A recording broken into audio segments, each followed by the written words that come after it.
Това научих от един от гостите ми, професор Цочо Бояджиев. Алън от Лил, автор от втората половина на 12 век, го е изрекал: миналото има восъчен нос, който може да бъде извиван във всички посоки.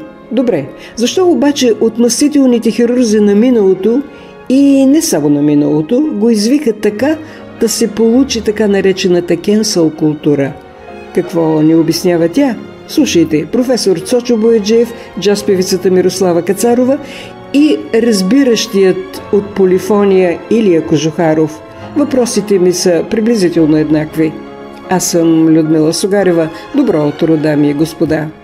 Мирослава, имаш ли си обяснение защо така много избяха лъжезнаците за толерантност? Срещнах, че дори канадците са готови да променят националния си химн, за да го направят, забележи, полово неутрален.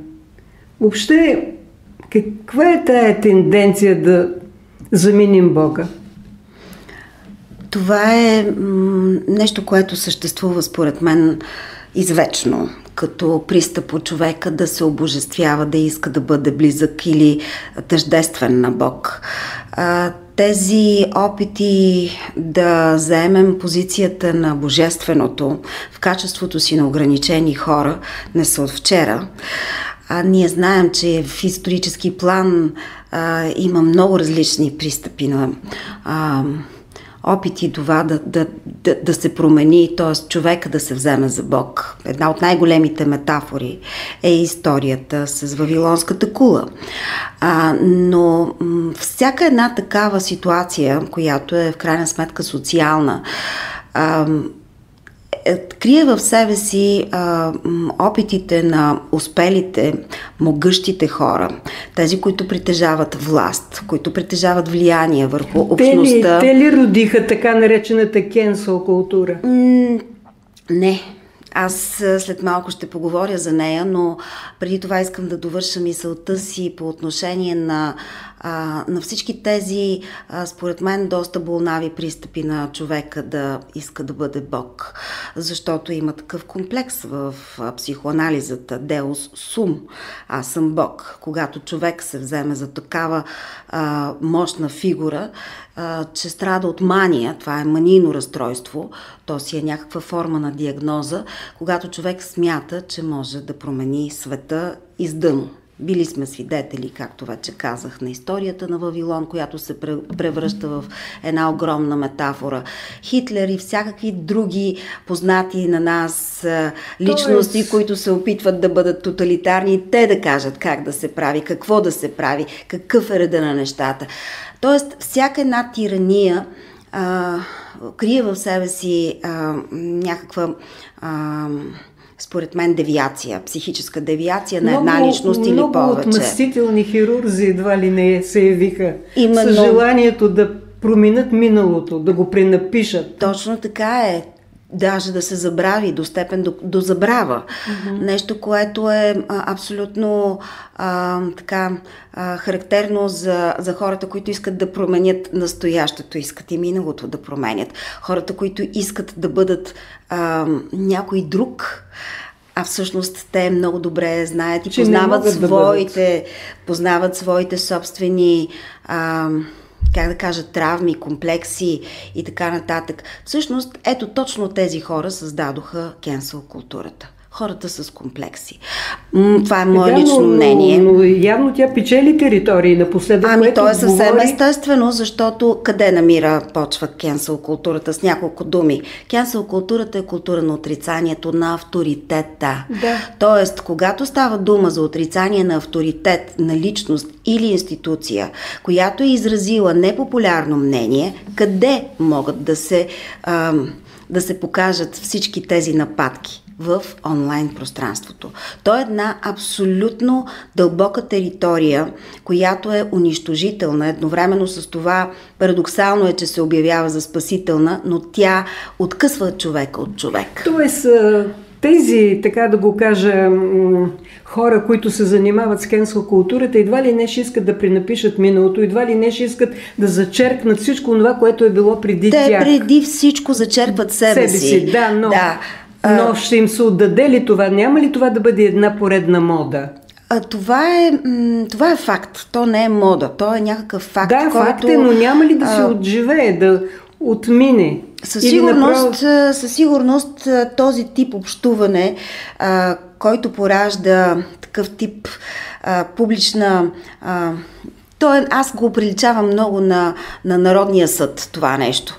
Това е някакво публично линчуване, което за мен е много примитивно. Тоест, всеки, който се опита по някакъв начин да покаже недъзите на един човек, на неговото различно мнение, общо взето... Но много големи имена паднаха, как да го кажа, в праха. То е така. В праха на отрицанието. Точно така става. Точно това и е. И то големи политици. Големи политици, актьори, институции като Филмовата академия. Това е един от най-популярните примери. Въобще, защо се гледа на миналото от позициите на днешните разбирания?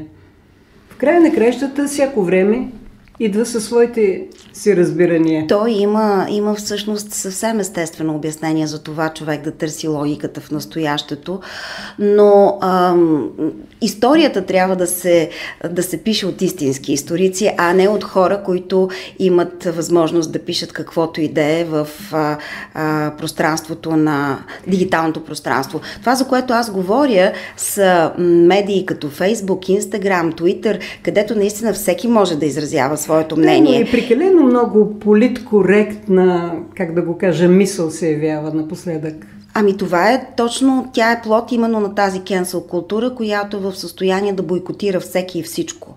Тя е абсолютно повсеместна и може да се превърне в масова, и тя се превръща в масова, за съжаление, до степен, до която и понятието за изкуство се, ако мога така да се изразя, се болшевизира. Просто се превръща в нещо елементарно.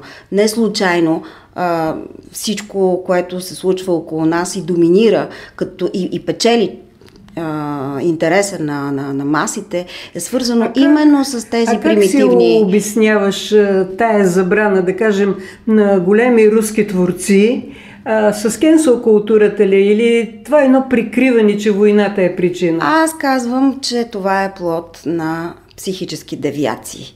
Просто наистина това е нещо, което едно лично нехаресване, едно лично отношение може да се превърне в... Както кой казваше Менела или казваше, този не ми е симпатичен. Именно за това става дума. Да, този не му е симпатичен. А това не бива да се допуска. За съжаление, на този етап в социалните медии се случва. Не мислиш ли, че има прекалено голяма защита на така наречените защитени малцинства, на другите? Дори това нещо... едно дете да избира пола си. Това какво Това е за мен е много, много проблематично. Аз лично, моето лично мнение е, че това е страховито. Мен лично ме плаши. От друга страна, много вярвам в това, че наистина има хора, които се раждат като мъже, но със съзнанието на жени или обратно. Може би не бива да бъдем толкова крайни в това да съдим този тип хора, този тип различност. Аз лично ги приемам, имам такива приятели, познавам тяхната психика отблизо. Но това едно дете да взима решение за пола си наистина е плашещо. Още повече, че когато става дума за расизъм или за нещо, което е различно. То се явява едва ли не расизъм с обратен знак сега. То няма обратен знак. Расизма няма обратен знак. Расизма е расизъм. Той може да бъде срещу белите, може да бъде срещу тъмнокожите и така нататък. След като започнаха да пренаписват Агата Кристи?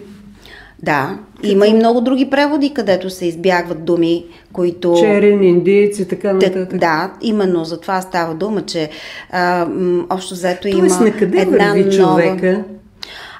Човека върви винаги напред. Аз, понеже съм краен оптимист, въпреки че съм и реалист, но ми се ще да вярвам, че човек все пак върви към духовното и всички тези странични явления на този нелесен път. Тези редактори? Те се появяват и изчезват. Мирослава, къде е мястото на cancel културата в християнските ценности? Или докъде се доближава? Няма такава връзка между кенсъл културата и християнските ценности, според мен, защото една от най-важните категории в християнството е личното ти самосъзнание, че не си ти този, който може да съдиш. Има един и той е Бог, който съди.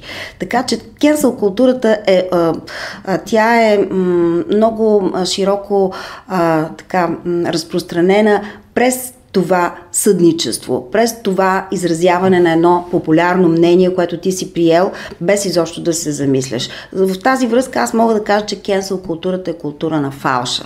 Тоест това е култура, която е свързана с фалшиви ценности. Няма начин да има връзка с християнството, поне аз не намирам такава. Но знаеш ли, коренът на думата кенсъл културата бил означавал решетка, преграда, платформа, от която се съобщават разпорежданията на властта. Да, именно. Това е криворазбраната власт. Аз пак казвам, че за мен кенсъл културата е плод на маниакални изблици на човечеството.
Господин Кожухаров, преди време в едно интервю професор Валери Стефанов ми каза, цитирам го дословно, да се редактира миналото според собствените си разбирания и представи е интелектуално немъчно начинание. Добре, но се появи така наречената cancel култура, която не само редактира, ами знаете, и отрича. Тоест, тя отрича мощно, как да го кажа, експресиите на миналото, на нашето време и така нататък. Защо? Вашето обяснение какво е?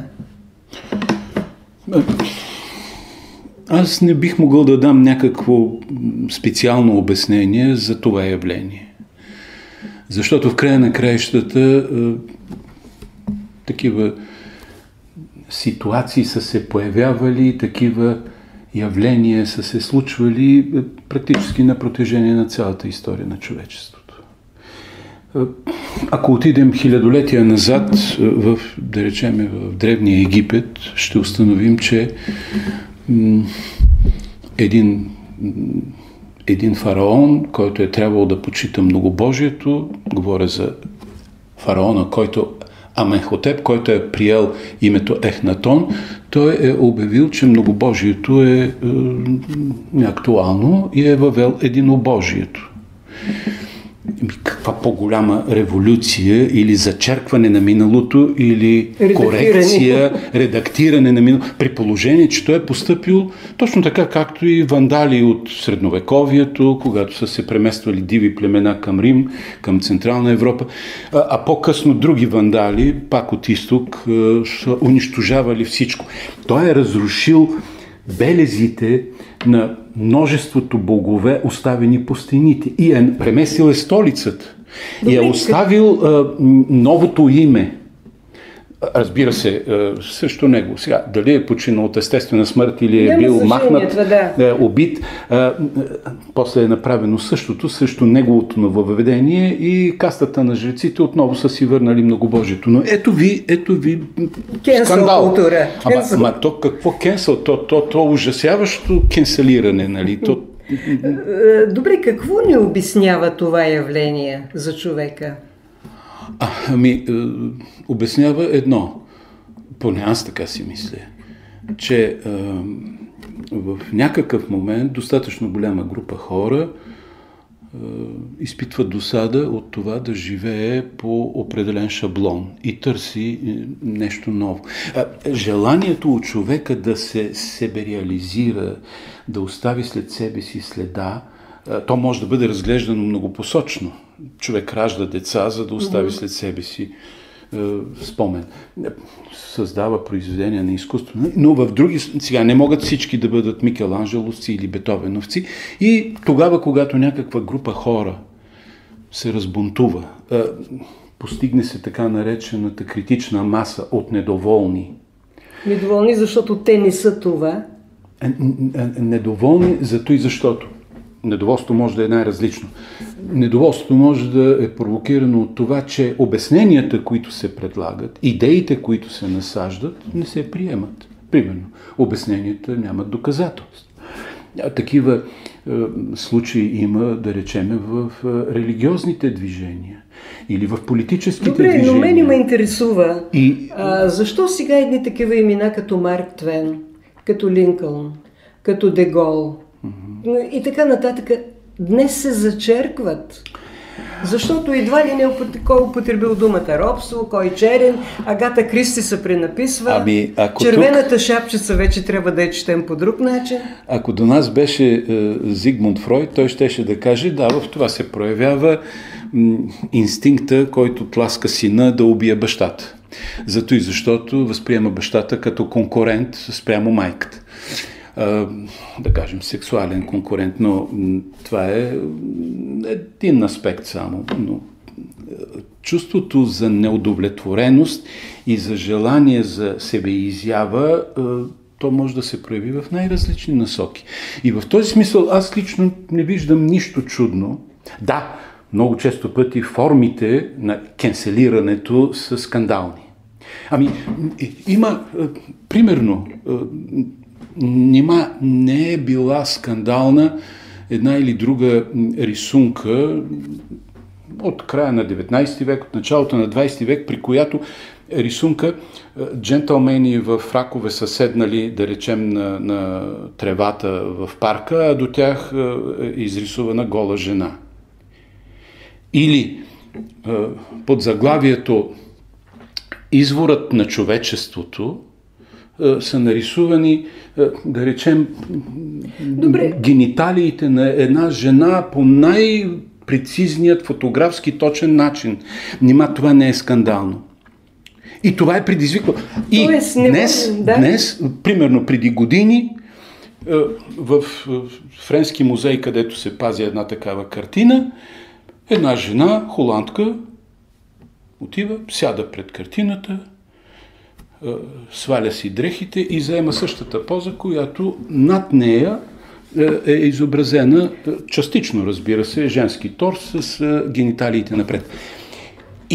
И уредниците на музея не знаят какво да правят. Тоест, какво излиза? Че живеем в парадоксални времена или винаги те са били парадоксални? Или всъщност естествени? Ако преведеме гръцката дума парадокс, или ако просто използваме противоречие или несъгласие, противопоставяне, ами то винаги е съществувало. Сега, друг е въпросът, че човечеството, като че ли, поне историята показва това, минава през периоди на затишие и периоди, да речеме, на избухвания на подобни революции. Дали те ще бъдат сексуални революции, дали те ще бъдат политически революции, дали ще бъдат арт-революции. Как това се вписва в ценностите на Европа? Не казвам християнските ценности. Добре, разбирам.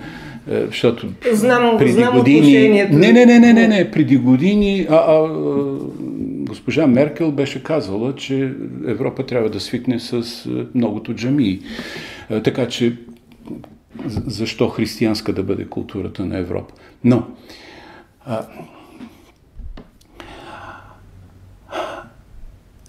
разковничето е поне според мен, в това колко свобода може да понесе едно общество. Това първо.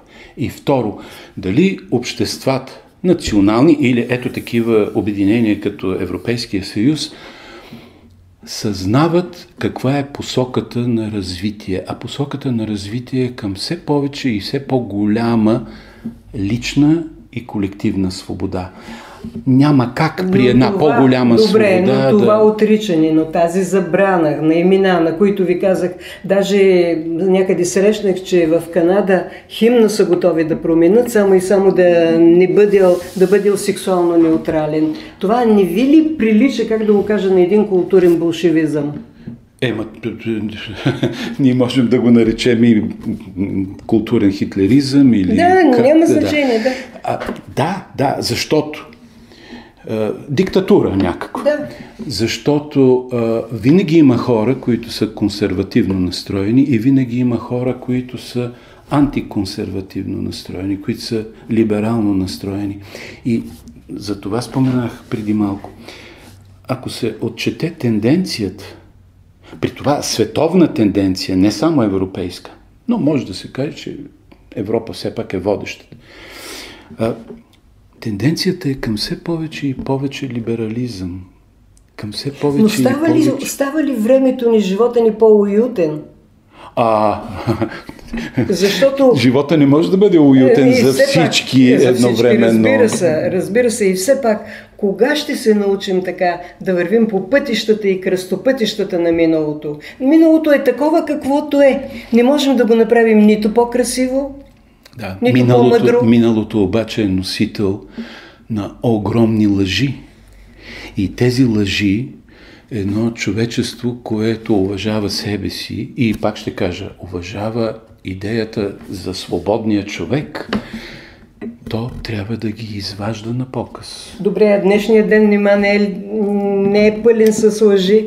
И тогава какво излиза, че пак ще има отмъстителни хирурзи, така да го кажа. Да, и нищо чудно в това. И тези, които днес играят ролята на отмъстителите или на хирурзите отмъстители, те би трябвало да си дават сметка, че и спрямо техните хирургически операции някой ден някой ще приложи. Това не са ли, как да го кажа, лъжи знаци за толерантност? Не бих казал.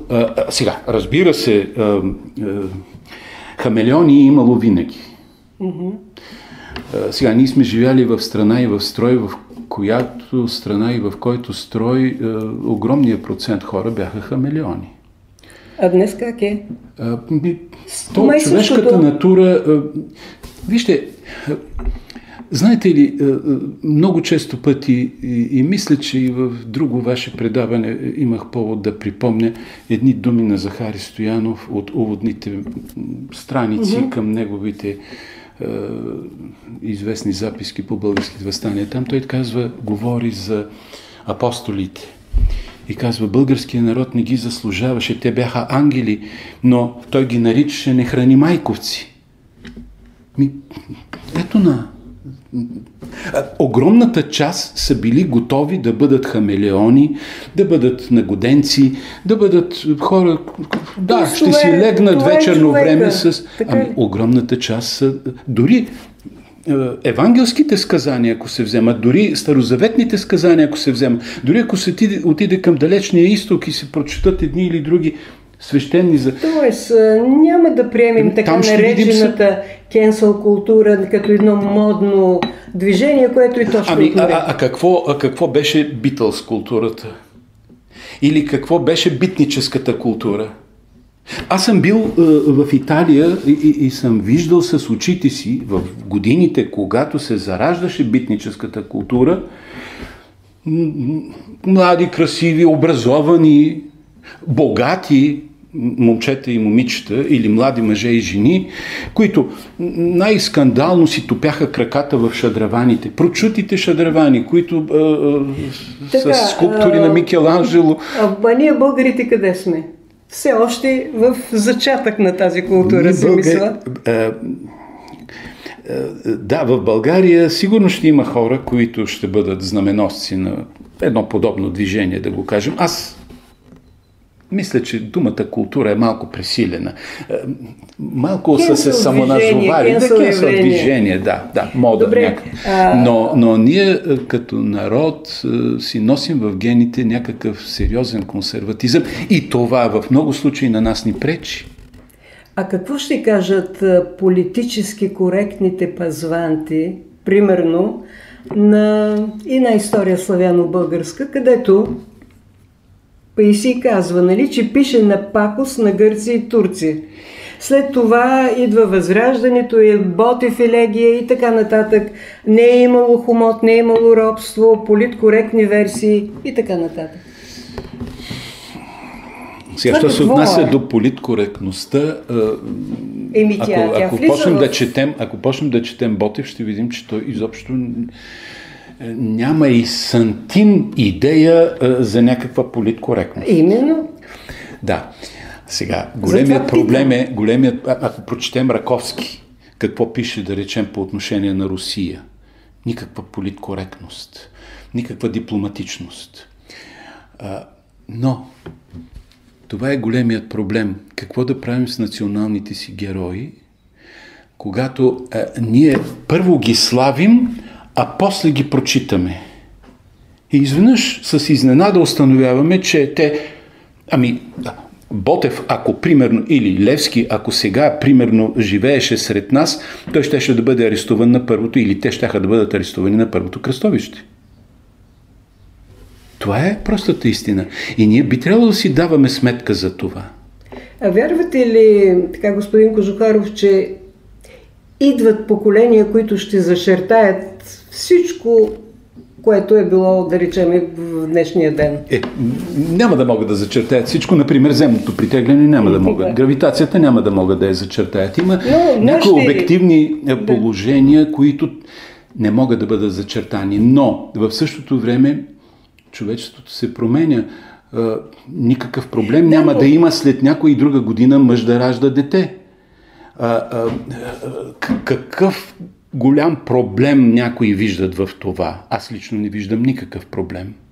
Аз виждам огромен. Не, никакъв проблем не виждам. Ако развитието на науката е така гарантирано, безопасно, какво толкова има?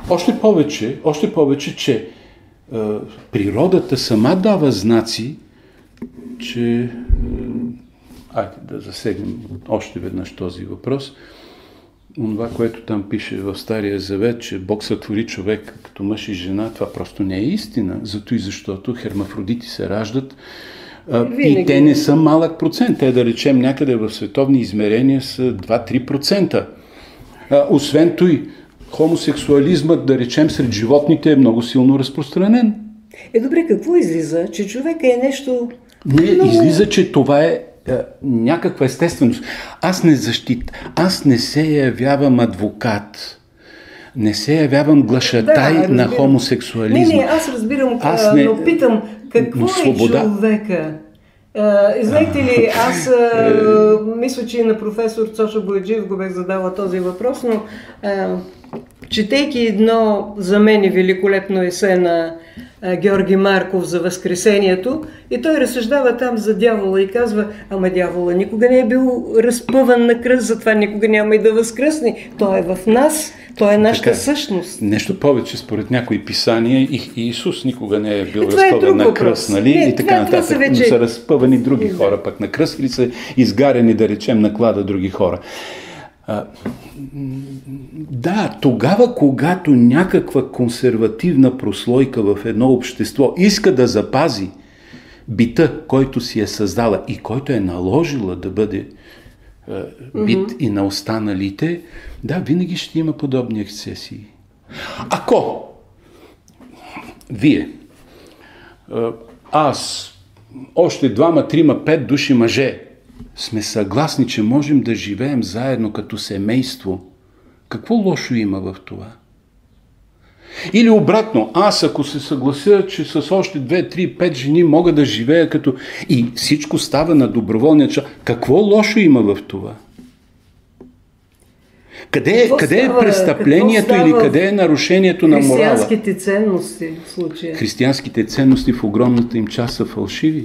Това е ваша гледна точка. Сега... Ама аз мога да кажа, че и мюсюлманските ценности са фалшиви. Да, аз мога да кажа, че и юдейските ценности... И знаете ли защо? Не защото искам да говоря срещу християнството или срещу... А защото дълбоко в идеологията на монотеистичните религии е заложен проблем. И този проблем е свързан с болния въпрос: какъв е произхода на злото?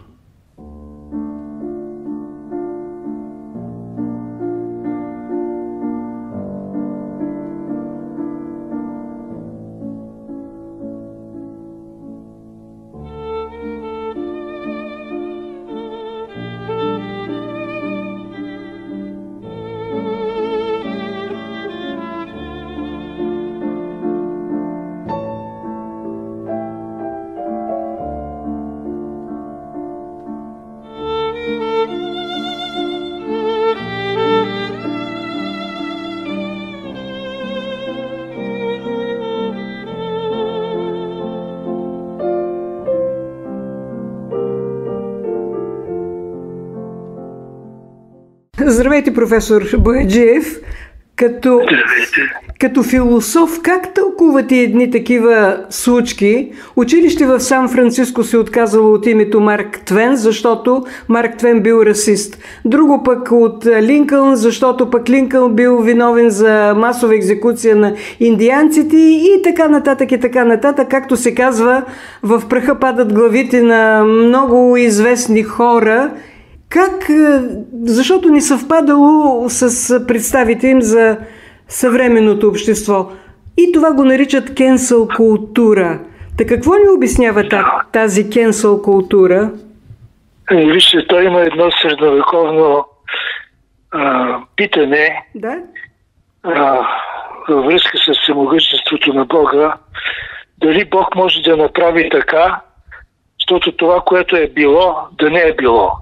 Дали той може да направи Цезар да не е живял никога.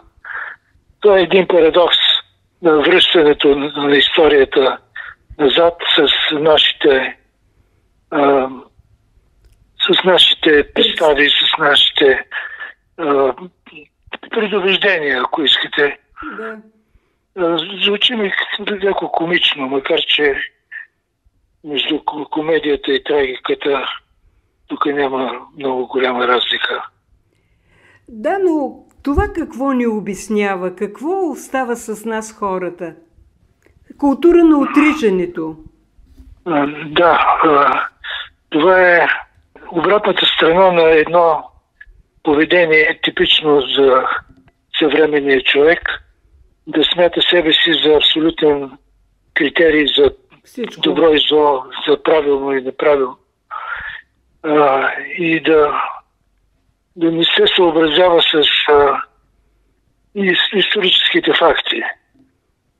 С това, че хората в миналото са живели с други предубеждения, с други общи представи за света, и ние трябва да се опитваме да разберем тази другост, за да можем от хоризонта на тази другост, на това различие, да погледнем критично към нашите собствени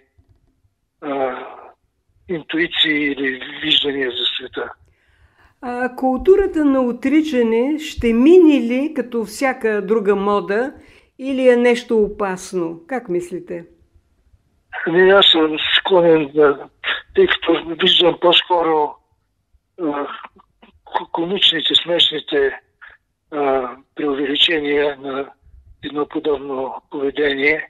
То, вижте, звучи парадоксално. Агата Кристи, как ще наречем нейното класическо 10 малки негърчета? Започнаха да я пренаписват, да, така е. Да.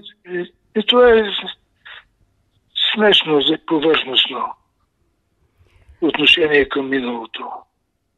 Така е. При нас тя все още е, както се казва, в фазата на прощапулник, защото твърдят, че ние притежаваме тоталитарен имунитет.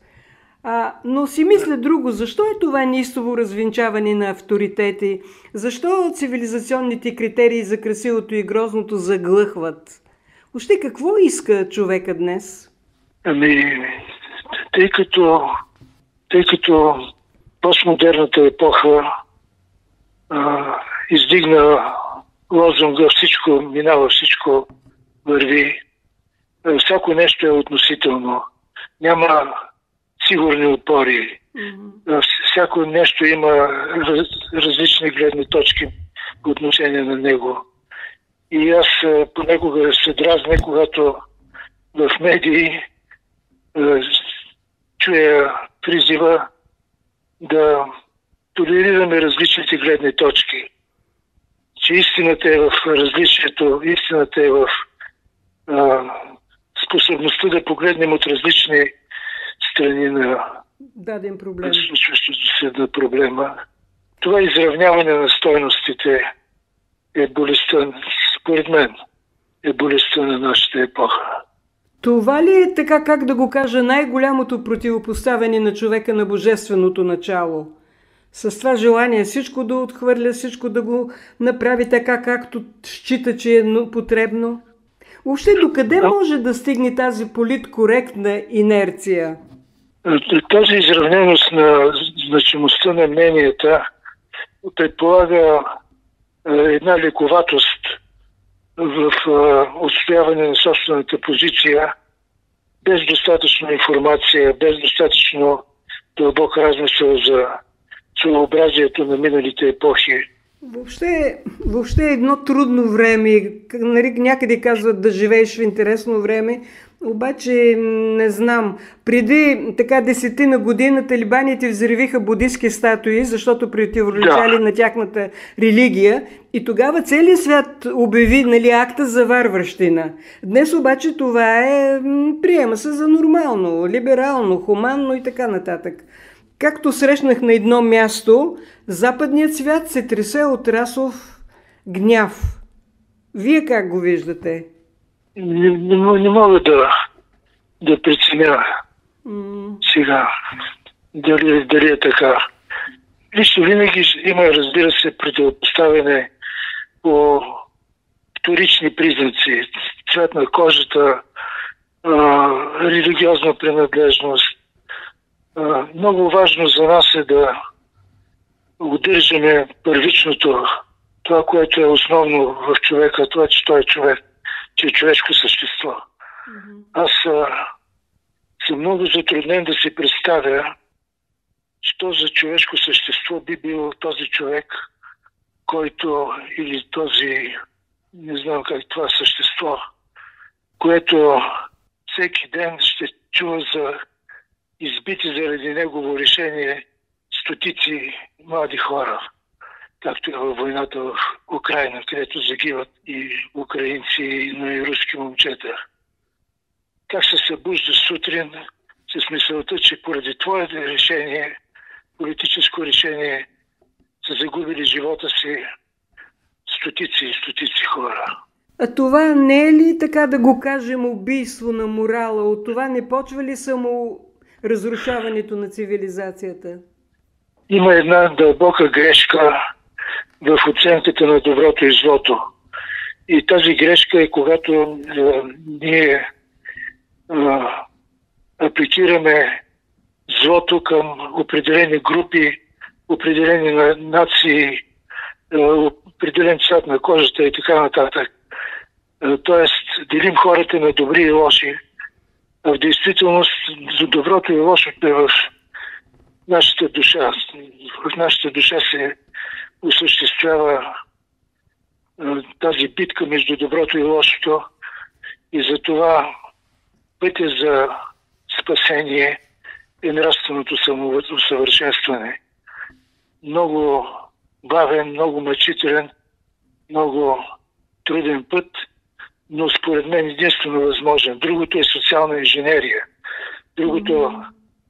Другото предполага едно такова размишление.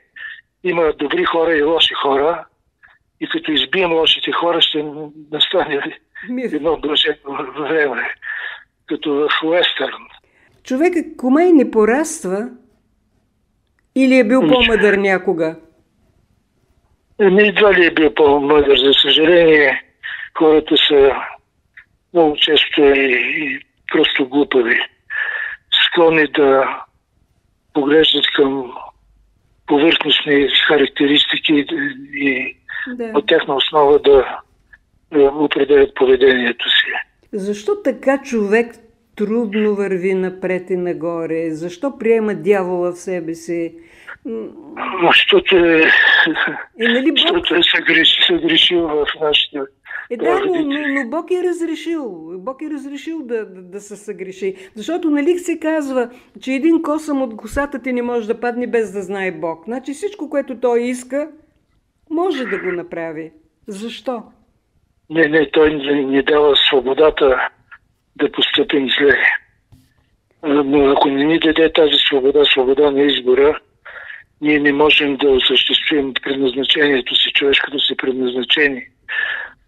Всъщност това е нещото, което движи живота, борбата между доброто и злото.